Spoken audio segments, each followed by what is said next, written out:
الحمد لله نحمده ونستعينه ونستغفره ونؤمن به ونتوكل عليه ونعوذ بالله من شرور أنفسنا ومن سيئات أعمالنا من يهده الله فلا مضل له ومن يضلله فلا هادي له ونشهد أن لا إله إلا الله وحده لا شريك له ونشهد أن سيدنا ونبينا مولانا محمدا عبده ورسوله أما بعد أعوذ بالله من الشيطان الرجيم بسم الله الرحمن الرحيم وذروا ظاهر الإثم وباطنه وقال النبي صلى الله عليه وسلم ألا أن يطعن في رأس أحدكم بمخيط من حديد خير له من أن يمس امرأة لا يحل له أو كما قال عليه الصلاة والسلام. کچھ صورتیں گناہ کی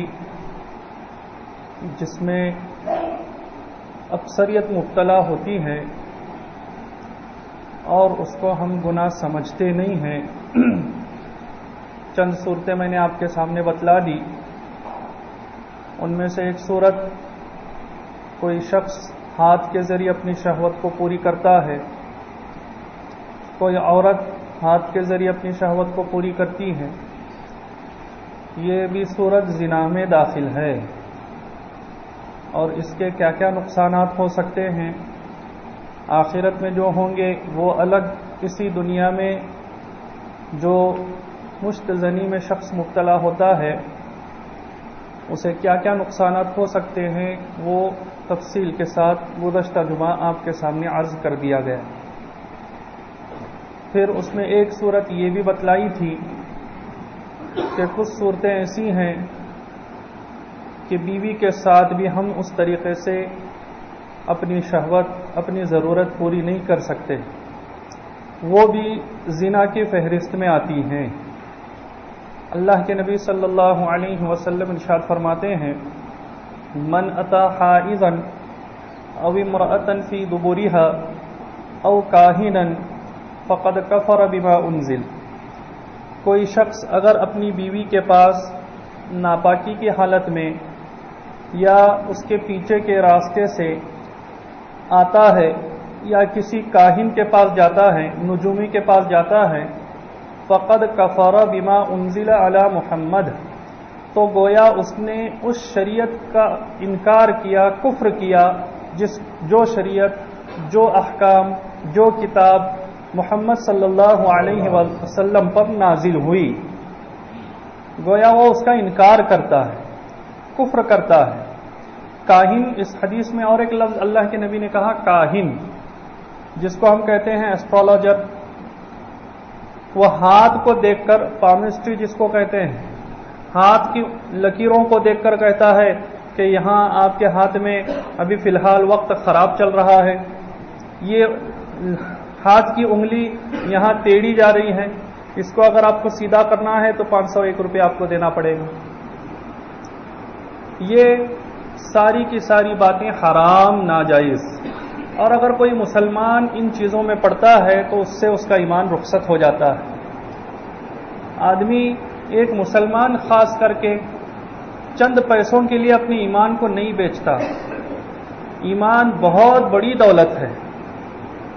ایک عجیب قسم کی وبا ہمارے اندر آ گئی، ہماری ایمان کے کمزوری، کہ آدمی مرد صرف ظاہر میں ہوتا ہے لیکن حقیقی مرد نہیں ہوتا. اگر وہ حقیقی مرد ہوتا تو اپنی عورت کو گھر کے باہر ہی نہیں نکالتا. لیکن آج کل کے مردوں کا حال یہ ہے کہ وہ صرف اپنی عورتوں کو گھر کے باہر نہیں نکالتے بلکہ عورتوں کو جو لون دیے جاتے ہیں، وارا واری جسے کہتے ہیں، وہاں بھی بھیجنے کے لیے تیار ہیں. ایک ایسی مردانگی. وہ آدمی خود کرسی پر بیٹھا ہوتا ہے، عورتوں کو نیچے جیسے چھوٹے بچے بیٹھتے ہیں وہ بٹھاتا ہے، کچھ باتیں بھی کہلواتا ہے، پتہ نہیں وہ کیا کیا باتیں کفریہ بھی ہو سکتی ہیں. کیا معمولی پیسوں کے لیے ہم اپنے ایمان کا سودا کرنے کے لیے بیٹھ گئے؟ مرد کی تو یہ شان نہیں ہونی چاہیے. اللہ ہم سب کو توفیق عطا فرمائے. تو یہ کاہن، اس کے بس کی کوئی بات ہی نہیں ہے. جو کچھ ہوتا ہے ہمارے اللہ کے حکم سے ہوتا ہے. ہم ایمان مفصل پڑھتے ہیں، آمنت باللہ وملائکتہ وکتبہ ورسلہ والیوم الآخر والقدر خیرہ وشرہ من اللہ تعالی والبعث بعد الموت۔ کیا مطلب؟ جو کچھ بھلائی یا برائی اس دنیا میں ہوتی ہے وہ سب ہمارے اللہ کے حکم سے ہوتی ہے، اس کے حکم کے بغیر کوئی کچھ نہیں کر سکتا۔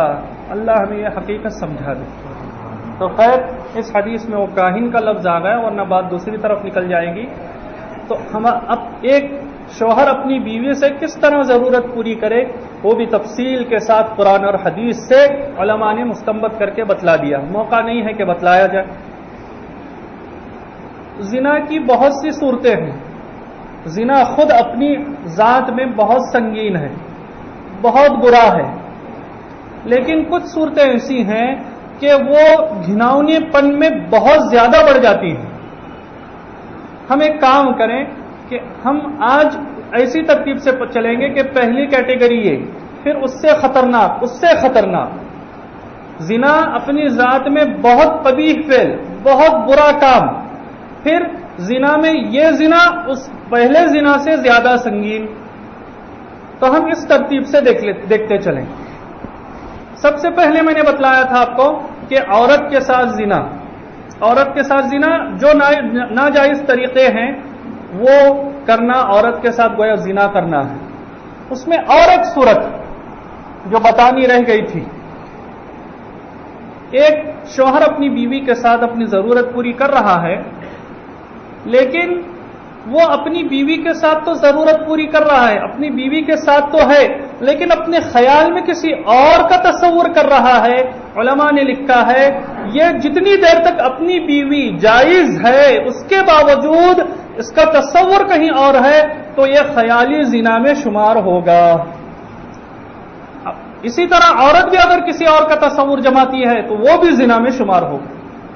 ہم یہ سمجھتے ہیں تصور کریں گے، خیال کریں گے تو کیا فرق پڑتا ہے، بیوی تو ہماری ہے۔ تو جائز طریقے پر وہ جائز طریقے کو حرام طریقہ کروا رہا ہے، یہ خیالی زنا ہے، اس کو تو ہم زنا سمجھتے ہی نہیں۔ تو یہ تیرا پورا فعل زنا میں لکھا جائے گا۔ یہ نوجوان اچھی طرح سے سن لیں۔ اخیر میں مجھے ایک بات بتلانی ہے، میں بھول جاؤں تو یاد دلا دیجئے کہ ایک بات آپ کو بتلانی ہے۔ یہ زنا، پھر اس کے بعد غیر محرم عورت کے ساتھ زنا کرنا۔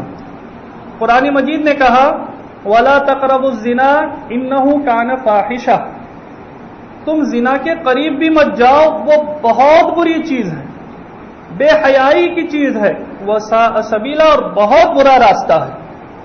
حضور پاک صلی اللہ علیہ وسلم نے ارشاد فرمایا کہ اللہ بڑے غیور ہیں، بڑے غیرت والے ہیں، اور اللہ کو سب سے زیادہ غیرت اس وقت آتی ہے جب کوئی مرد اور عورت زنا کرتے ہیں۔ جس زمین پر یہ زنا کرتے رہتے ہیں وہ زمین چیخ چیخ کر کہتی ہوتی ہے کہ اللہ آپ مجھے اجازت دیں میں اس کو نگل جاؤں گی۔ حدیث پاک ہے ترمذی میں، ابو داؤد میں، بخاری میں بھی، اللہ کے نبی صلی اللہ علیہ وسلم فرماتے ہیں لا یزنی الزانی حین یزنی وہو مؤمن۔ آگے بہت لمبی حدیث ہے، میں پوری حدیث نہیں سناؤں گا۔ جب کوئی زانی زنا کرتا ہے تو جب وہ زنا کرتا ہے اس وقت وہ مومن نہیں ہوتا۔ اس کا ظاہری ترجمہ لا یزنی الزانی، نہیں زنا کرتا ہے کوئی زانی، حین یزنی، جبکہ وہ زنا کرتا ہے، وہو مؤمن، اس حال میں کہ وہ مومن ہو۔ کیا مطلب؟ جب وہ زنا کرتا ہوتا ہے، علماء نے اس حدیث کی تشریح کی ہے، جب وہ زنا کرتا ہوتا ہے اس کے دل سے ایمان نکل جاتا ہے، اس کے دل سے جب وہ برا کام کرتا ہوتا ہے اس وقت اس پرٹیکولر ٹائم میں اس کے دل سے ایمان نکل جاتا ہے اور وہ گناہ کرتا ہوتا ہے۔ اب تھوڑی دیر کے لیے تصور کیجئے کہ ایک آدمی زنا کر رہا ہے، اس سے اس کا ایمان نکل گیا، ایسی ہی حالت میں اس کی موت آ گئی تو اب اس کا کیا حشر ہوگا؟ حین یزنی وہو مؤمن۔ اللہ امام ابو حنیفہ رحمۃ اللہ علیہ کو جزائے خیر عطا فرمائے، انہوں نے اس حدیث کی تشریح کس انداز سے کی کہ ایمان اس سے نکلتا نہیں ہے۔ حدیث کا مطلب کیا ہے؟ حدیث کا مطلب یہ ہے کہ جب کوئی زانی زنا کرتا ہے وہو مؤمن، یعنی یہ مومن کی شان نہیں ہے کہ وہ زنا کرے.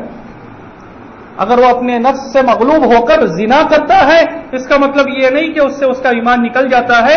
یہ مومن کی شان نہیں ہے کہ وہ زنا کرے کوئی دوسرا گناہ کرے، یعنی ایمان باقی رہتا ہے.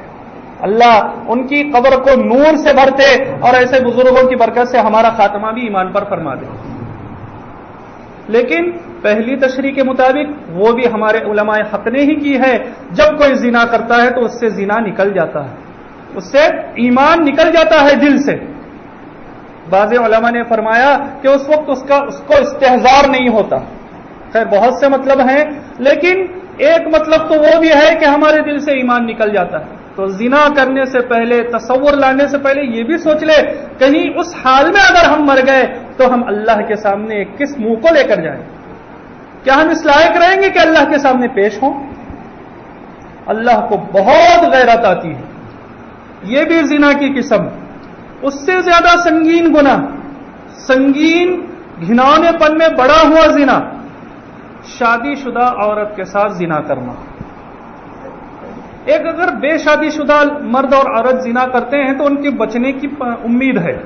سنسار کرنا ہے، کوڑے برسانا ہے 100 کوڑے. اگر بے شادی شدہ مرد یا عورت زنا کرتے ہیں اور پکڑے گئے تو کوڑے برسائے جائیں گے. 100 کوڑے کھانے کے بعد بھی امید ہے کہ زندہ رہے. لیکن اگر شادی شدہ لوگ زنا کرتے ہیں تو بچنے کی کوئی امید نہیں، ان کو سنسار کیا جائے گا، پتھر مار مار کر ہلاک کیا جائے گا. کیوں؟ بھائی اس نے بہت سے حقوق ضائع کیے. ایک تو اس شوہر کا دل توڑا، مسلمان شوہر کا. دوسرا اس نے نسب کو داغدار کیا، دوسرے کے نسب میں اپنا نسب داخل کیا، قطع رحمی کی. میرے اور آپ کے آقا محمد عربی صلی اللہ علیہ وسلم کی حدیث ہے، اعظم گناہ، سب سے بڑا گناہ عند اللہ بعد الشرک، شرک کے بعد اللہ کے نزدیک سب سے بڑا گناہ اگر کوئی ہے، من نطفۃ وضعها رجل فی رحم لا یحل له، تو وہ گناہ کون سا ہے؟ شرک کے بعد سب سے بڑا گناہ اللہ کے نزدیک کہ ایک آدمی اپنا نطفہ ایسی جگہ رکھے جو اس کے لیے حلال نہیں. یہ شرک کے بعد سب سے بڑا گناہ ہے. پہلے زنا سے یہ زنا سنگین بڑا ہوا گناہ. اب جو شوہر ہے، کبھی کبھی ایسے کیس آتے ہیں کہ بیوی بھاگ گئی، بچے اتنے تھے، 3 بچے ہیں. کیوں بھاگ گئی؟ بھائی آپ کا دوست ہی تو تھا، لے جانے والا کون؟ آپ کا دوست ہی تو تھا. میں نے کسی موقع پر عرض کیا تھا، ہمارے بہت سے نادان ناسمجھ بھائی ایسے ہیں، شادی ہونے کے بعد سب سے پہلے اپنے دوستوں کو دعوت دیتے ہیں. دعوت دینے کے بعد کیا کراتے ہیں؟ اپنے دوستوں سے اپنی بیوی کا انٹروڈکشن کراتے ہیں. یہ میری بیوی ہے، یہ میرا نام، اس کا فلاں نام ہے، اور اپنی بیوی کو کہتے ہیں یہ عبداللہ ہے، یہ عبد الرحمن ہے، یہ عبد الرزاق ہے، یہ فلاں ہے، یہ فلاں ہے. انٹروڈکشن کراتے ہیں. میرے پیارے بھائی، انٹروڈکشن تو کرا رہا ہے، لیکن وہ جو دوست ہے، میں نے ایک بے تکلف بات ایک صاحب سے پوچھی تھی کہ وہ لا رہے تھے اپنے گھر میں اپنے دوستوں کو، تو میں نے ان کو ایک ہدایت دی کہ اپنی بہنوں کو، اپنی ماؤں کو ان کے سامنے جانے کی اجازت نہیں. ایسا کچھ نہیں ہے، وہ بالکل اچھے ہیں. میں نے ان کو ایک سوال کیا پلٹ کر کہ آپ اپنی بہنوں کو ملانا چاہ رہے ہیں، اپنی بیویوں کو ملانا، آپ جب ان کے گھر میں جاتے ہیں تو ظاہر سی بات ہے ان کی بہنوں کو ملتے ہوں گے. ہاں ملتا ہوں. ان کی بیوی کو بھی ملتے ہوں؟ ہاں ملتا ہوں. میں نے ان کو کہا بھائی آپ اپنے دل پر ہاتھ رکھ کر کھائیے. اگر آپ مجھے جھوٹ کہیں گے مجھے تو یقین ہو جائے گا، کیوں؟ میں دل کا تو راز نہیں جانتا، اللہ جانتا ہے. دل پر ہاتھ رکھ کر کہیے، جب آپ جاتے ہیں ان کی بیوی یا بہن کو دیکھتے ہیں آپ کی نظر خراب نہیں ہوتی؟ اللہ کو، وہ بھی مسلمان تھے، ان کے بھی دل میں ڈر تھا، انہوں نے جواب نہیں دیا. جواب نہیں دیا. میرے پیارے بھائی، جو اللہ اور رسول کا حکم ہوتا ہے، ایک سگی بہن آپ کے سامنے سے جائے گی، آپ اس کو دیکھیں گے، وہ نظر فرق رہے گی. اور ایک ماموں کی بیٹی جائے گی، وہ بھی آپ کی بہن ہے. اللہ کی قسم کھا کر کہتا ہوں، پہلی دوسری نظر میں زمین آسمان کا فرق رہے گا. اگر یہ فرق نہ ہوتا میرے اللہ قرآن میں پردے کا حکم کبھی نازل کرتے ہی نہیں. کیوں؟ معلوم ہے تیرا دل بہت صاف ہے. یہ تیرے دل میں کھوٹ آئے گی، اسی لیے اللہ نے پردے کا حکم لگایا. ماموں کی بیٹی ماموں کے گھر میں اچھی، چاچا کی بیٹی چاچا کے گھر میں اچھی، تیری بہن تیرے گھر میں اچھی، وہ اپنے گھر میں اچھے، تو تیرے گھر میں اچھا. اگر تو ایسا اچھا رہنا چاہتا ہے تو اپنے اپنے پاس رہو، دوسروں کے گھروں میں نگاہ ڈالو گے تو برے ہو جاؤ. زنا میں بڑا ہوا گناہ شادی شدہ عورت کے ساتھ زنا کرنا، اس سے بڑھ کر اور سنگین زنا. ایک مرتبہ صحابہ کرام بیٹھے ہوئے تھے، اللہ کے نبی صلی اللہ علیہ وسلم سے پوچھنے لگے ای الذنب اکبر، کون سا گناہ سب سے بڑا ہے؟ گناہ تو بہت ہیں، سب سے بڑا گناہ کون سا ہے؟ اللہ کے نبی نے فرمایا الاشراک باللہ وقتل النفس، اللہ کے ساتھ کسی کو شریک کرنا اور کسی کو ناحق قتل کرنا. ایک صحابی اٹھے، پوچھنے لگے ثم ایون، پھر اس کے بعد بڑا گناہ کون سا ہے؟ یہ تو فرسٹ نمبر کا بڑا گناہ، سیکنڈ نمبر کا؟ دل تھام کر بیٹھیے، اللہ کے نبی جواب دے رہے ہیں. سیکنڈ نمبر کا بڑا گناہ شرک کے بعد ان تزنی حلیلت جارک، یہ کہ تو اپنے پڑوسی کی عورت کے ساتھ زنا کرے.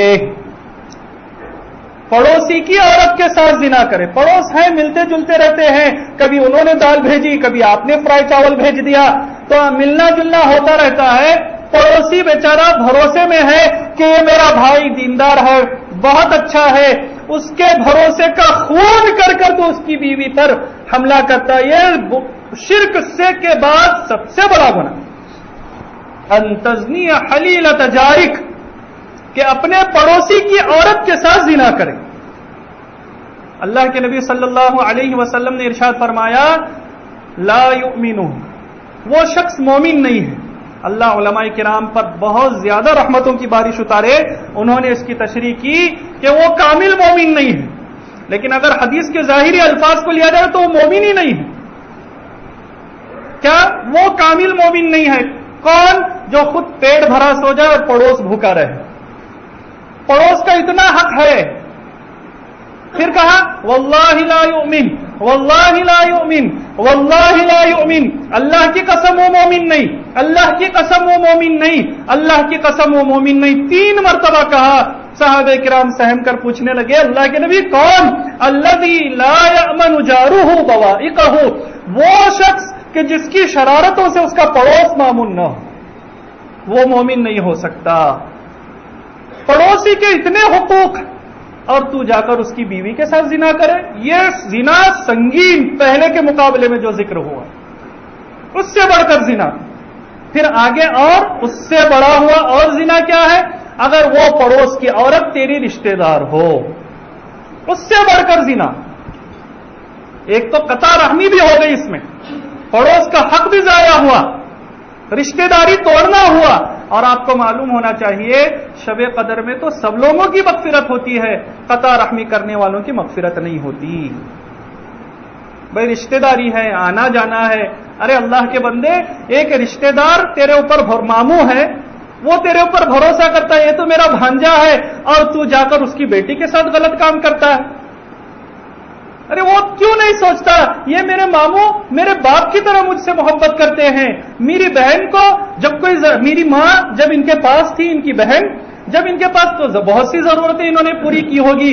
میرے ماں پر ان کا کتنا بڑا احسان، اور تو اس احسان کا بدلہ یہ چکا رہا ہے کہ تو انہی کی بیٹی کے ساتھ غلط کام کر کے ان کے منہ پر کالک لگا رہا ہے، ان کی عزت کو داغدار کر رہا ہے. کیسی تیری ایمانی غیرت ہے؟ ایمان والے سوچ، تھوڑی دیر کے لیے ٹھنڈے دماغ سے سوچ. ارے وہ میرا بھانجا آیا، ماموں کتنے خوش ہوتے ہوں گے، میرا بھتیجا آیا، چاچا کتنے خوش ہوتے ہوں گے. تو جب آتا ہے تیرے لیے کچھ نہ کچھ اچھا بنایا جاتا ہوگا، تیری ممانی تجھ سے کتنی محبت کرتی ہے. میرا بھانجا آیا، میرا شوہر کی بہن کا بیٹا ہے، کتنی عزت کرتی ہوں. وہ ان کی عزت کا بدلہ تو اس حال میں دیتا ہے کہ ان کی بیٹی ہی پر بری نظر رکھتا ہے، ان کی بیٹی کے ساتھ غلط حرکت کرتا ہے. فکر مت کر، آج تو کر رہا ہے کل تیرے ساتھ بھی کرنے والے پیدا کریں گے اللہ۔ اگر تو یہ چاہتا ہے کہ تیرے ساتھ کوئی برا سلوک نہ ہو، تو برا کرنا چھوڑ دے، اللہ کے لیے چھوڑ دے، اللہ کے لیے توبہ کر۔ تو وہ پڑوسن اگر تیری رشتہ دار ہے تو اس سے سنگین گناہ، اور اس سے بڑا ہوا زنا، گناہ کے اعتبار سے زنا سنگین کون؟ کہ آپ کسی مجاہد کی بیوی کے ساتھ زنا کریں۔ اللہ کے نبی صلی اللہ علیہ وسلم ارشاد فرماتے ہیں، نساء المجاہدین علی القاعدین حرمت نساء المجاہدین علی القاعدین کا حرمت امہاتہم۔ کسی مجاہد کی بیوی جو یہاں رہ رہے ہیں ان کے اوپر ایسی ہی اس کی عزت لازم ہے جیسے ماؤں کی عزت لازم ہے۔ مجاہد مطلب ہمارے ذہنوں میں صرف ایک تصور نہ ہو کہ جو اللہ کے راستے میں لڑائی کے لیے، مجاہد دین کی نسبت پر جو گھر چھوڑ کر جانے والے ہیں وہ سب اس میں آ گئے۔ بہت سے ہمارے ساتھی دعوت و تبلیغ کی نسبت سے جاتے ہیں 40 دن، تو ہمارے بہت سے بھائی ان کی گھر کی دیکھ بھال کے لیے جاتے ہیں، یہ بھی اس میں داخل ہے۔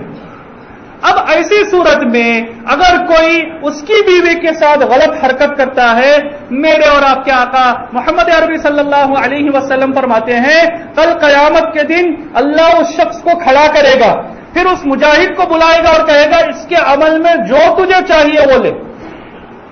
اللہ کے نبی صلی اللہ علیہ وسلم صحابہ فرماتے ہیں ہماری طرف متوجہ ہوئے اور کہنے لگے فما ظنکم، تمہارا کیا خیال ہے؟ علماء نے اس حدیث کی تشریح میں لکھا اللہ کے نبی یہ جو فرما رہے ہیں تمہارا کیا خیال ہے، کیا مطلب؟ اس کی تشریح یہ کی کہ کوئی باپ اپنے بیٹے کے لیے یا کوئی دوست اپنے دوست کے لیے ایسا کوئی حق نہیں چھوڑے گا جو اس کے لیے ثابت ہو، یعنی سب اصول کرے گا، کچھ بھی نہیں چھوڑے گا، پھر تو خالی ہاتھ رہ جائے گا، خالی ہاتھ رہے گا، کوئی نیکی تیرے پاس باقی نہیں رہی۔ وہ اگر اللہ سے یوں کہے کہ اللہ اس کی ساری نیکیاں مجھے چاہیے، اللہ پوری نیکیاں دے دے گا، یہ اللہ میرے پورے گناہ لاد دے، پورے گناہ لاد دے گا۔ انتظمیہ مجاہد اللہ کی نسبت پر گھر چھوڑ کر جانے والی کی بیوی کے ساتھ زنا کر، یہ بہت بڑا ہوا ہے، یہاں تک رکھیے۔ اب گھناؤنے پن میں حد سے زیادہ بڑا ہوا زنا، وہ اب میں آپ کو بتلاؤں۔ میرے اور آپ کے آقا نے پہلے ہی بتلایا ہے 1400 سال پہلے۔ انٹرنیٹ نے ہماری معاشرے کو ایسا تباہ کر دیا، ایسا تباہ کر دیا کہ ہم کہیں کے نہیں رہے۔ اب وہ زنا کی سب سے سنگین صورت کیا ہے کہ کوئی شخص اپنی محرم عورت کے ساتھ زنا کرے، محرم عورت کے ساتھ، اپنی ماں کے ساتھ زنا کر لے، اپنی سگی بہن کے ساتھ زنا کرے، یہ زنا کی سب سے سنگین صورت ہے۔ آج دیکھیں معاشرہ کہاں تک گر گیا کہ ہم انٹرنیٹ میں لگ کر ٹی وی کے ننگے ننگے پروگرام دیکھ کر یہاں تک بڑھ گئے کہ ایک سگا بھائی اپنی سگی بہن کو بری نظر سے دیکھتا اور اگر موقع ملے تو اس کے ساتھ بدفعلی بھی کرتا ہے۔ ارے میرے پیارے بھائی، آپ کے سامنے تو ساری صورتحال ہے، مجھے کیوں بلوا رہے ہیں؟ حضرت عبداللہ ابن عباس رضی اللہ تعالیٰ عنہما فرماتے ہیں میں نے اپنی ان سر کے کانوں سے سنا، میرے آقا نے فرمایا کہ جو من وقع علی ذات رحم فاقتلوہ، جو کوئی اگر رحم یعنی ایسی عورت جو اس کے لیے حلال نہیں ہے اس کے ساتھ اگر غلط کام کرتا ہے تو اس کو قتل کر دو، قتل کر دو، بچنے کی کوئی صورت نہیں، فاقتلوہ۔ ایک دوسری حدیث میں حضرت عبداللہ ابن عباس رضی اللہ تعالی عنہ فرماتے ہیں کہ مجھے اللہ کے نبی نے بھیجا ایک آدمی کے پاس کہ اس کو اس کی گردن اڑاؤ اور اس کا مال غنیمت بناؤ۔ مال غنیمت آپ کو معلوم ہے کفار کے ساتھ جب لڑائی ہوتی ہے تو ان کو ختم کرنے کے بعد جو مال حاصل ہوتا ہے اس کو مال غنیمت بناتے ہیں۔ مسلمان کا مال غنیمت نہیں بنا سکتا چاہے کچھ بھی ہو جائے، لیکن یہ اللہ کے نبی فرما رہے ہیں کس آدمی کی طرف؟ جس نے اپنی ماں کے ساتھ نکاح کیا، اس نے اپنی ماں کے ساتھ نکاح کر لیا۔ اللہ کے نبی نے حضرت عبداللہ ابن عباس رضی اللہ عنہما کو بھیجا کہ اس کو قتل کرے، وہ خاموس مالہ، اور اس کے مال کو غنیمت بنائے۔ یہ سنگین تر سنگین گناہ۔ میرے پیارے بھائی، تھوڑی دیر کے لیے ہم اللہ کی طرف متوجہ ہوں. کہیں ایسا تو نہیں کہ ہم ٹی وی میں رات میں 12 1 بجے تک دیکھ کر، اور 12 1 بجے تک تو صرف ہم اکیلے بیٹھتے ہیں، نوجوان امی ابا تو سو جاتے ہیں، پھر اس کے بعد ہم کون سا پروگرام دیکھتے ہیں؟ آدمی جو چیز دیکھتا ہے، جس انداز کو دیکھتا ہے، وہ ویسا بننا چاہتا ہے. یہ بات آپ یاد رکھیں. ایسا شاید ہی نہیں ہوا ہو، ناممکن کہ ایک آدمی کسی خان صاحب کو دیکھ رہا ہے اور شیخ عبد القادر جیلانی بننے کی تمنا ہو. وہ اپنا پاجامہ ٹخنے کے اوپر رکھا ہوا ہے، داڑھی رکھا ہوا ہے، اور 24 گھنٹے وہ کھانوں کے ارد گرد طواف کر رہا ہے. ایسا کبھی ہوا ہے؟ آدمی کی ایک فطرت ہے، وہ جیسی چیز کو دیکھتا ہے ویسا بننا چاہتا ہے کہ میں بھی ایسا بنوں. وہ رادھے کو دیکھے گا، رادھے بننا چاہے گا. پھر کیا ہوگا؟ وہ پورا ٹکلا کرے گا، ایک ہائی وے بنایا ہوا دیکھے گا تو وہ بھی اپنے سر میں ہائی وے بنانا چاہے گا کہ نہیں؟ آپ ایمانداری کے ساتھ بولو. اگر سمجھے وہ جینس اچھی بھلی پہنتا تھا، لیکن اس کا کوئی ایک پیٹ آدمی، پیٹ ہیرو، اس نے جینس پھٹی ہوئی پہنی تو وہ پھٹی ہوئی جینس پہنے گا کہ نہیں؟ اگر کوئی فرینچ کٹ رکھ رہا ہے ہیرو، تو پہلے جب اس کو داڑھی رکھنے کہا جاتا تھا تو کہتا تھا مجھے کوئی نہیں دیکھے گی. اب فرینچ کٹ کا میں ترجمہ کروں، بوکڑ داڑھی. کیا کہتے ہیں؟ بکرے کی داڑھی ہوتی ہے، اس کو بوکڑ داڑھی کہتے ہیں. ایسی بھدی صورت معلوم ہوتی ہے، لیکن پھر بھی وہ بڑے فخر سے رکھ کر گھومے گا، بڑے فخر سے. ایک نوجوان جینس پہن کر آئے. میں نے کہا آپ کھانا چھوڑ چکے ہیں کیا؟ اتنے دبلے ہو. وہ جینس اتر رہی تھی، پوری انڈر ویئر نظر آ رہا تھا. میں نے کہا آپ اتنے دبلے کیوں ہو گئے؟ تو ایک صاحب نے، وہ ہنس کر چلے گئے آگے. ایک صاحب نے کہا آج کا فیشن ہی ہے مولانا کہ جینس اتنی ڈھیلی پہنی جائے کہ اندر کون سا کلر کا ہے پہنا ہوا وہ نظر آ جائے. اللہ اکبر. یہ فیشن میں نہیں کرتا، آپ ہی لوگ مجھے بتاتے ہیں. یہ نالج آپ ہی کے درمیان میں رہ کر مجھے آتی ہے، ورنہ ایسا نہیں کہ میں کرتا ہوں یا میں دیکھتا ہوں. ایک عجیب فطرت بن گئی آدمی. خاص ہمارے مسلمان نوجوانوں کو پتا نہیں کیا ہو گیا کہ وہ جو نقل کرتے رہتے. بھائی جو چیز بدلتی رہتی اس کی کوئی حقیقت نہیں، کوئی گارنٹی نہیں. پہلے آپ ہپی کٹ رکھتے تھے، آپ کے بال پورے کان کور کرتے تھے. آج کیا ہے؟ ٹکلا کرنا فیشن ہے، چھوٹے چھوٹے بال رکھنا فیشن ہے، چوٹی ڈالنا فیشن ہے. حالانکہ چوٹی ڈالنا تو بہت ناپسند ہے. ایک نوجوان، مسلمان نوجوان، وہ بالیاں پہن کر آیا تھا. اللہ کے نبی صلی اللہ علیہ وسلم ارشاد فرماتے ہیں اللہ اس مرد پر لعنت کرے جو عورتوں کی مشابہت اختیار کرتا ہے.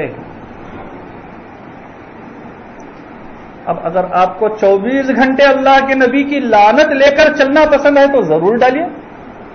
آپ کچھ کرنے سے پہلے یہ کیوں نہیں سوچتے کہ میں مسلمان ہوں؟ مسلمان کہتے اسے ہیں کہ جو حکم اللہ کا مانتا ہو، طریقہ نبی کا ہو. مسلمان تو اسی کو کہتے ہیں. تو یہ زنا میں سب سے زیادہ سنگین صورت کہ کوئی محرم عورت کے ساتھ زنا کرے. محرم عورت جس کے ساتھ نکاح قیامت تک حرام. محرم عورت ایسی کو کہتے ہیں جیسے ماں ہے، سگی بہن ہے، آپ کی بیٹی ہے. آدمی کی شہوت جب ابھرتی ہے وہ شیطان بن جاتا ہے. اسی لیے ایسی صورتوں کے پاس آپ جائیے مت. ایسی صورت پہلے ہی آپ دروازہ بند کر دیں تاکہ وہ نہ خیالات آئیں، نہ آپ کے خیالات ابھریں اور کوئی چیز آگے نہ بڑھے. اللہ ہمارے سب نوجوان کو اتنی طاقت دے کہ وہ اپنے نفس پر قابو پا لیں. نفس پر قابو پانے کا آسان طریقہ کہ ہم اس راستے پر، دھوپ ہے، دھوپ باہر ہے، اندر ہی بیٹھ جائیں. اگر باہر جاؤ گے تو دھوپ تو لگے گی. کیوں جاتے ہو باہر؟ کیا ضرورت ہے؟ تمہارے سارے کام اللہ یہاں کروا دیں گے. تو یہ زنا کی دوسری صورت تھی. پہلی صورت میں نے بتلائی کہ آدمی ہاتھ کے ذریعے اپنی شہوت پوری کرے. دوسری صورت کہ جن سے مخالف یعنی عورت ہی ہے اس میں اپنی شہوت پوری کرے، اور کیسے طریقے ساری تفصیل میں نے آپ کو بتلا دی. تیسری صورت جو بہت بہت گھناؤنی ہے اور آج عام ہے، وہ کیا؟ آدمی سے ضرورت پوری کرے، عورت سے ضرورت پوری کرے. گے اسٹائل آف لائف. آپ کو میں نے بتلایا تھا کچھ سال پہلے برٹن میں تالیوں کی گونج کے ساتھ گے میرج پرمیشن کی بل پاس ہوئی تھی. تالیوں کی گونج کے ساتھ کیا کہ مرد مرد کے ساتھ شادی کر سکتا ہے, عورت عورت کے ساتھ شادی کر سکتی ہے. تالیوں کی گونج کے ساتھ. اللہ ہماری آپ کی حفاظت فرمائے. جب آدمی کی فطرت مسخ ہوتی ہے, آدمی کی نیچر ختم ہو جاتا ہے, تو اب ایسی چیز کو اختیار کرتا ہے جو فائدہ تو دور کی درکنار اتنا نقصان پہنچاتی ہے کہ خود وہ دیکھتا رہتا ہے اس کا نقصان, پھر بھی عقل پر ایسا پردہ پڑ جاتا ہے کہ اسی میں چلا جاتا ہے. وہ دیکھ رہا ہے کہ کیچڑ ہے, پھر بھی کیچڑ ہی میں لت پت ہوتا رہے گا, نکلنے کی کوشش بھی نہیں کرے گا. کبھی ایسا ہوگا نکلنا چاہے گا تب بھی نہیں نکل پائے گا, اتنا پھنس چکا ہو. اس کو قرآن کی زبان میں لوتی کہتے ہیں. جو مرد کے ساتھ ضرورت پوری کرتا ہے, قرآن کریم نے اس کو نام دیا لوتی. قرآن کریم میں مختلف جگہ اس کا ذکر ہے. قوم لوط علیہ الصلوۃ والسلام کی قوم اس برے فعل میں مبتلا تھی کہ وہ عورتوں کو چھوڑ کر مردوں سے اپنی ضرورت پوری کرتے تھے. قرآن مجید فرماتا ہے اِنَّكُمْ لَتَأْتُونَ الرِّجَالَ شَهْوَةً مِّن دُونِ النِّسَاءِ. کہیں فرماتا ہے مَا سَبَقَكُمْ بِهَا مِنْ أَحَدٍ مِّنَ الْعَالَمِينَ, کہ تم تو ایسا گناہ کرتے ہو کہ تم سے پہلے آج تک کسی نے نہیں کیا. بعض مفسرین نے لکھا ہے کہ اگر اللہ تبارک و تعالیٰ قرآن میں لوط علیہ الصلوۃ والسلام کا ذکر نہ کرتا, ان کی قوم کا ذکر نہ کرتا, تو شاید کسی کے ذہن میں اس گناہ کے بارے میں خیال بھی نہیں آتا. یہ لوگ اپنی ضرورت مردوں سے پوری کرتے تھے. اور ایک اللہ کا اصول ہے, جب کوئی فطرت کے خلاف کام کرتا ہے, اب جو چیز اس کے لیے حلال ہوتی ہے وہ اچھی نہیں لگتی. وہ کیا ہوتی ہے؟ اچھی نہیں لگتی. جیسے لوط علیہ الصلوۃ والسلام کی مثال, فرشتے ان کو ہلاک کرنے کے لیے آئے, جبریل امین کچھ فرشتوں کے ساتھ, اور آئے ہیں نوجوان خوبصورت لڑکوں کی صورت میں. لوط علیہ الصلوۃ والسلام کی بیوی کافرہ تھی. آپ کو معلوم ہونا چاہیے 2 نبی ایسے گزرے ہیں کہ ان کی بیوی کافرہ ہے, ایک نوح علیہ السلام, ایک لوط علیہ السلام. اللہ بڑے بے نیاز ہیں. نبی کی بیوی کافر دجال فرعون کی بیوی مومنہ, بڑے بے نیاز ہیں. نبی کے پیارے چہیتے چچا وہ ایمان نہیں لا سکے, اور آپ کے چہیتے چچا حضرت حمزہ رضی اللہ تعالیٰ عنہ کی قاتلہ ہندہ رضی اللہ عنہا وہ بن جاتی, قتل کرنے والا وحشی رضی اللہ عنہ. بڑے بے نیاز ہیں, اللہ کو کسی کی ضرورت نہیں. وہ جب چاہے کسی کی پل بھر کی توبہ کو قبول کر سکتے ہیں, اور جب چاہے ہزاروں سال کی عبادت کو ٹھوکر مار سکتے ہیں. بڑے اللہ الصمد, اللہ الصمد. ہماری آپ کی ضرورت نہیں اللہ کو, بڑے بے نیاز ہیں اللہ. تو اطلاع کروا دی کہ ہمارے گھر میں بڑے خوبصورت نوجوان آئے ہیں. وَجَاءَهُ قَوْمُهُ يُهْرَعُونَ إِلَيْهِ. قرآن مجید کی آیتیں سنا رہا ہوں میں, اپنی آیت قرآن مجید کی آیتیں سنا رہا ہوں. 14واں پارہ سورہ حجر. وَجَاءَهُ قَوْمُهُ يُهْرَعُونَ إِلَيْهِ. قوم بھاگتی ہوئی آئی. سورہ حجر 14ویں پارے میں وَجَاءَ أَهْلُ الْمَدِينَةِ يَسْتَبْشِرُونَ, بڑی خوشی خوشی بھاگتے ہوئے آئے.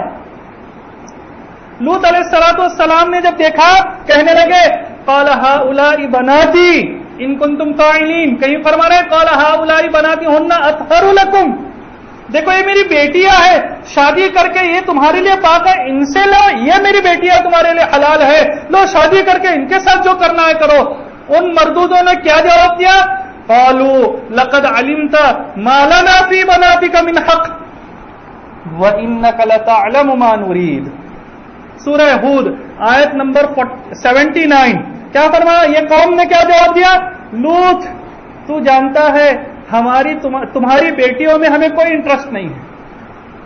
اللہ اکبر. جب آدمی کی فطرت مسخ ہو جاتی ہے, اب حلال اسے حلال اچھی نہیں لگتی ہے, حرام اچھی لگتی ہے, پھر کیا کہتے ہیں وَإِنَّكَ لَتَعْلَمُ مَا نُرِيدُ. خوشی خوشی کہنے لگے تجھے تو معلوم ہے ہمیں کیا چاہیے. کیا کریں؟ تجھے تو معلوم ہے ہمیں کیا چاہیے. لوط علیہ الصلوۃ والسلام تنے تنہا پریشان بیچارے. قال لو ان لی بکم قوۃ او آوی الی، بہت سی کیا کاش کہ میری کوئی ایک جماعت ہوتی، کوئی میرا مدد کرنے والا ہوتا. اس کی بہت سی تشریح ہے، وقت نہیں ہے میں بتلاؤں. تو ان فرشتوں نے کہا کہ آپ فکر مت کیجئے، ہم اللہ کے بھیجے ہوئے فرشتے ہیں، یہ آپ کا کچھ نہیں بگاڑ سکیں گے، آپ چلے جاؤ. اب چلے گئے.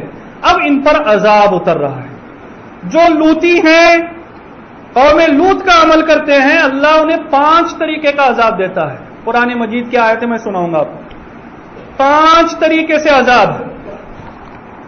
سب سے پہلا فَأَخْرَجْنَا مَنْ كَانَ فِيهَا مِنَ الْمُؤْمِنِينَ فَمَا وَجَدْنَا فِيهَا غَيْرَ بَيْتٍ مِنَ الْمُسْلِمِينَ. اللہ تعالیٰ فرماتے ہیں کہ اس بستی سے جو ایمان والوں کا گھرانہ تھا، ہم نے ان کو نکال دیا وہاں سے، اور ہمیں صرف ایک مسلمان گھرانہ اس میں ملا، باقی سب کے سب کافر، سب کو ہم نے ہلاک کیا. بالکل یہ ہلاک ہو جائے گا، جڑ سے ہلاک کر دیا جائے گا. ایک عذاب. دوسرا عذاب فَجَعَلْنَا عَالِيَهَا سَافِلَهَا. کیا ہوگا؟ اللہ تبارک و تعالی نے لوتیوں کو اوپر اٹھایا اور اوپر اٹھا کر آسمان سے پٹک دیا. صاحب روح المعانی علامہ آلوسی بغدادی رحمۃ اللہ علیہ نے تفسیر اس آیت کی تفسیر میں لکھا ہے کہ ان کو اتنا اٹھایا گیا یہاں تک کہ اس دنیا کے آسمان کے فرشتوں نے، پہلے آسمان کے فرشتوں نے کتوں کے بھونکنے کو اور گدھے کی آواز تک کو سنا. اٹھایا اور پٹک دیا. ہمارے استاد محترم جن کے پاس ہم نے ترجمہ پڑھا ہے، وہ مدینہ سے فارغ ہیں، حضرت مولانا اقبال صاحب دیولا، وہ فرما رہے تھے میں اس بستی میں گیا تھا، اس بستی کو دیکھنے کے ساتھ پتا چلتا ہے کہ اس بستی کو الٹ دیا گیا. بھائی کہ پہاڑ کس طرح رہتے ہیں؟ اس طرح ہوتے ہیں، نیچے سے چوڑے ہوتے ہیں، اوپر سے تھوڑے چھوٹے ہو جاتے ہیں. نوک ماؤنٹ ایوریسٹ پیک، لیکن وہاں پورے الٹے ہیں، الٹی کی ہوئی چیز. اللہ کے نبی کا بھی گزر ہوا تو جلدی جلدی چلے گئے تھے. تو دوسرا عذاب کیا کہ ان کو الٹ دیا جائے گا، پٹک دیا جائے گا. تیسرا عذاب قرآن مجید 12واں پارہ وَأَمْطَرْنَا عَلَيْهِمْ حِجَارَةً مِّن سِجِّيلٍ مَّنضُودٍ مُّسَوَّمَةً عِندَ رَبِّكَ. اللہ تعالیٰ فرماتے ہیں ان پر پتھر کی بارش برسائی گئی. من سجیل، سجیل لسان العرب، اس میں اس کی تشریح لکھی ہے حجارۃ من طین طبخت فی نار جہنم. وہ ایک ایسا مٹی کا پتھر تھا جو جہنم کی آگ میں گرمایا گیا تھا. وہ پتھر منضود، اور وہ پتھر لگاتار ایک کے بعد ایک آ رہے تھے. مسومۃ عند ربک، اور ہر پتھر پر، وہ پتھر جس آدمی پر گرنے والا تھا اس کا نام اس پتھر پر لکھا ہوا تھا. صاحب روح المعانی لکھتے ہیں یہاں تک کہ اگر کوئی شخص ان میں کا تجارت کی غرض سے حرم گیا ہوا تھا، اس کے نام کا پتھر یوں ہی رکا رہا، جب وہ اپنی تجارت سے فارغ ہو کر نکلا تب جا کر اس پر برسا. مسومۃ عند ربک. اور مجال ہے کسی پتھر کی کہ جس کا نام لکھا ہوا تھا اس کے نام کو چھوڑ کر کسی اور کو مار دیں؟ نہیں. مسومۃ عند ربک. قرآن مجید خود اعلان کرتا ہے مسومۃ، لکھا ہوا تھا ہر ایک کا نام اس پر. پتھروں کی بارش برسائی جائے گی، پتھروں کی بارش. 3 قسم کے عذاب. ایک تو مکمل ہلاک کرنا، پھر اوپر اٹھا کر پٹک دینا، تیسرا پتھر برسانا، اور چوتھا خسف، زلزلے کے ذریعے زمین پھاڑ کر اس کو ڈسا دینا. اب یہ پتھر برس رہے تھے، ان پتھروں سے بچنے کے لیے جب بھاگنا شروع کیا زمین پھٹ گئی، زمین میں دفن ہونا شروع ہوئے. نہ اوپر کوئی جگہ بچنے کی نہ نیچے. علماء نے لکھا ہے وہ اللہ تعالیٰ یوں بتلا رہے ہیں کہ تیرا یہ کام اتنا گندا ہے کہ جس کی وجہ سے تو زمین پر رہنے کے لائق نہیں ہے، تو زمین کے اندر ہی مناسب ہے. 5واں ذلت اور رسوائی قیامت تک. دیکھیے قرآن مجید قیامت تک رہے گا، قیامت تک قوم لوط کی رسوائی ہوتی رہے گی ہر ایک کے سامنے کہ کیسے لوگ تھے.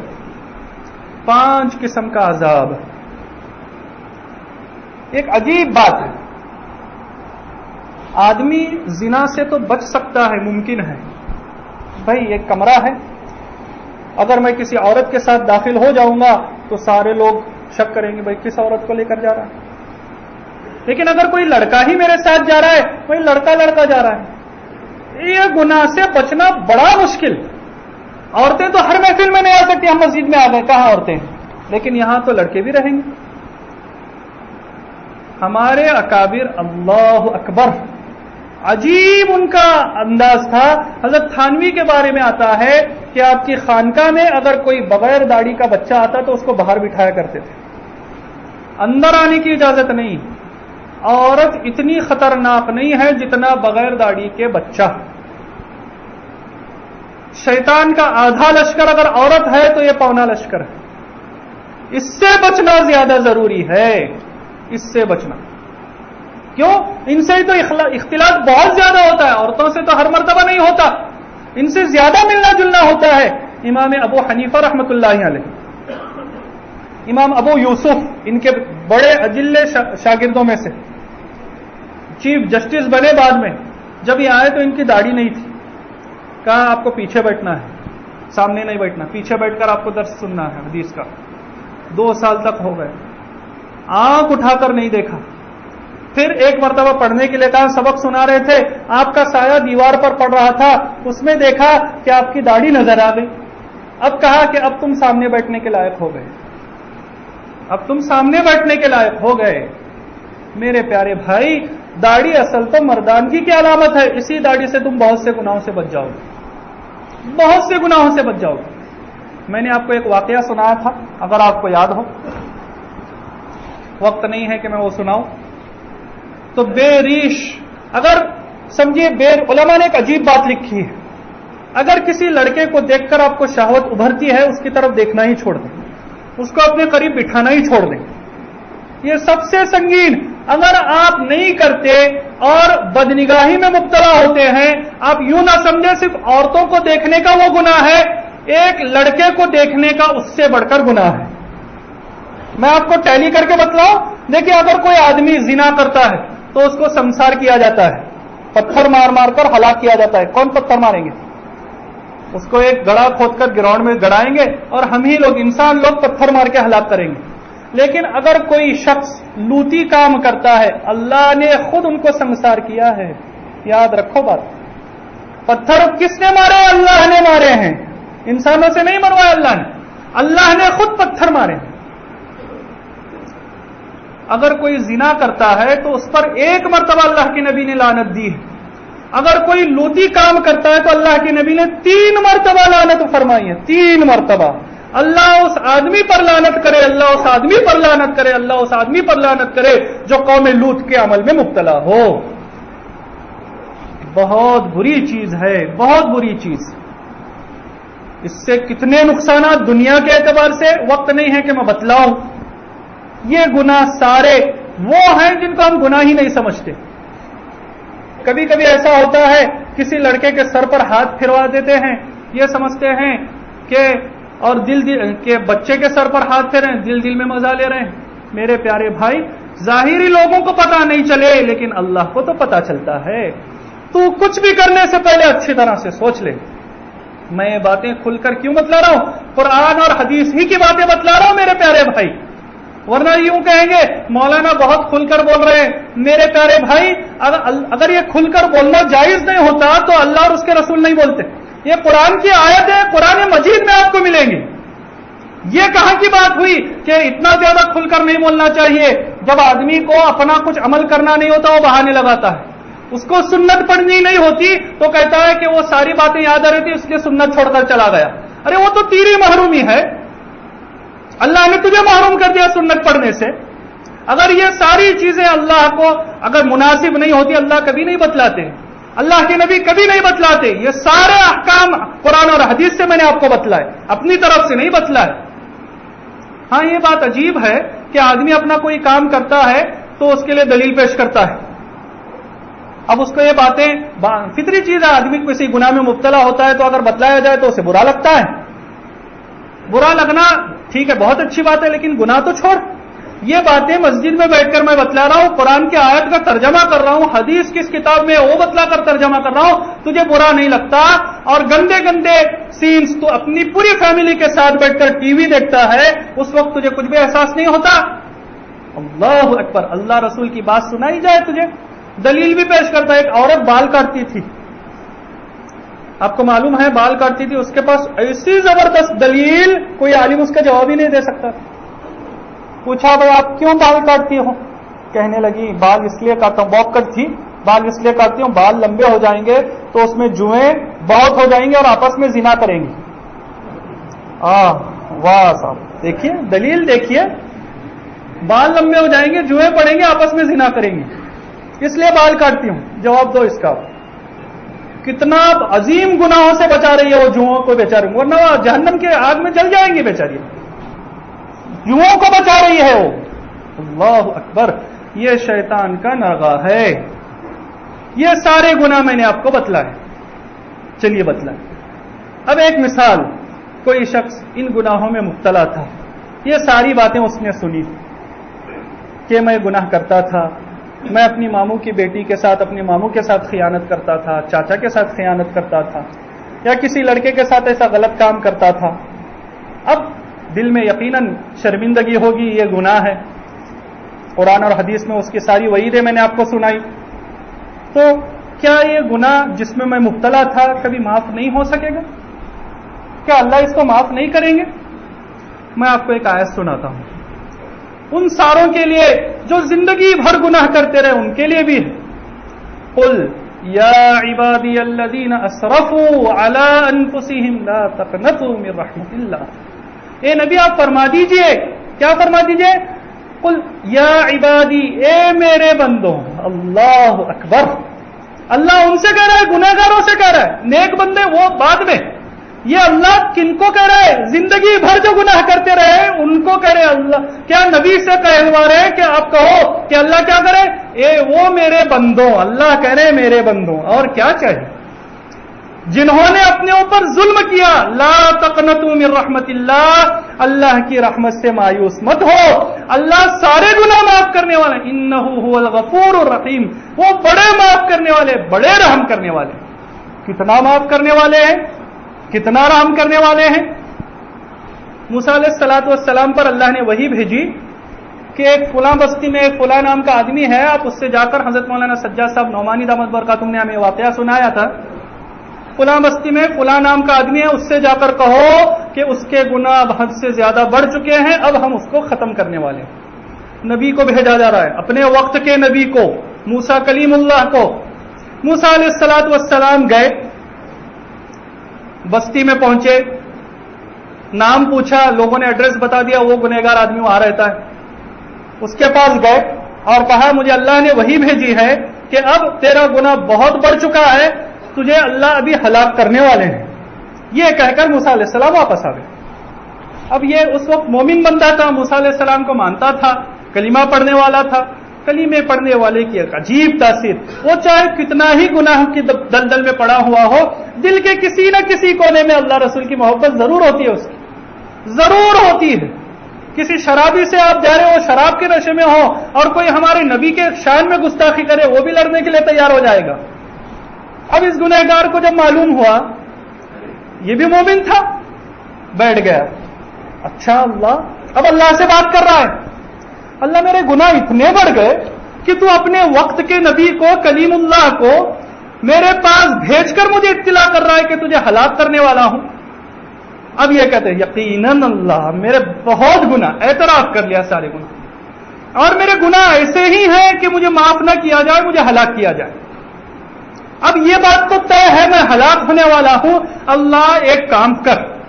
اب اللہ سے بات ہو رہی ہے، اللہ ایک کام کیجئے، آپ اس وقت اس روئے زمین پر جتنے بھی گنہگار ہیں ان ساروں کے گناہوں کو بھی مجھ پر لاد دے، ان کو معاف کر دے۔ فوراً وحی آتی ہے موسیٰ علیہ السلام کے پاس کہ موسیٰ جاؤ اس فلاں بندے کے پاس، وہ میرا گنہگار بندہ، وہ ہم سے زیادہ سخی بننا چاہ رہا ہے، اس سے جا کر کہو ہم نے اس کو بھی معاف کر دیا، اور اس کی برکت سے اس وقت جتنے گنہگار ہیں سب کو معاف کر دیا۔ اللہ اللہ ہمارے اللہ اتنے غفور اتنے رحیم ہیں. نوجوانوں مایوس مت ہو، چاہے گناہ کتنے ہی بڑھ گئے ہو، میرے رب کی رحمت کا ایک حصہ بھی اس کا مقابلہ نہیں کر سکتا. سچے دل سے اللہ سے توبہ کرو، سچے دل سے اللہ سے توبہ کرو کہ آئندہ ہم کبھی یہ گناہ نہیں کریں گے، کبھی تیری نافرمانی نہیں کریں گے. چاہے پہاڑوں کے برابر، ریت کے ذرات کے برابر، سمندر کے جھاگ کے برابر تمہارے گناہ ہو، اللہ معاف کر دیں گے، پل بھر میں معاف کر. اللہ ہمیں عمل کی توفیق عطا فرمائے. وآخر دعوانا الحمدللہ رب العالمین. ایک اعلان سنیں.